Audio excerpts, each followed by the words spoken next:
দেখো দেখো আজ কি বানাতে চলেছি। আজ বানাবো হচ্ছে চিকেন ললিপপ।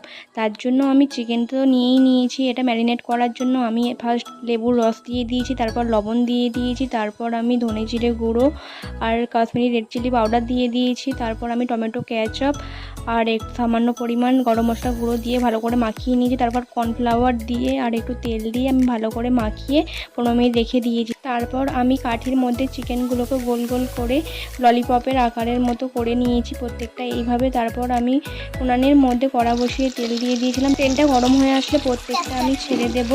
তারপর এটা ভালো করে আমি ভেজে নেব, লাল লাল মুচমুচে করে ভেজে নেব। ভেতরটাও যেন ভালো করে সেদ্ধ হয় আর খেতেও যেন টেস্টি লাগে। তারপর দেখো এটা ভালো করে হয়েই এসেছে। আমি তারপরে এগুলো তুলে নিয়েছি। তারপর একটু ঠিকঠাক করে ডেকোরেশন করে নিচ্ছি, কারণ এটা আমার মিনি কিচেনের মেম্বার খাবে। ও তো খেয়ে বললো এটা খুবই মজা হয়েছে। তোমাদেরও দেখে যদি ভালো লেগে থাকে তাহলে লাইক, কমেন্ট, শেয়ার, সাবস্ক্রাইব করে দিও।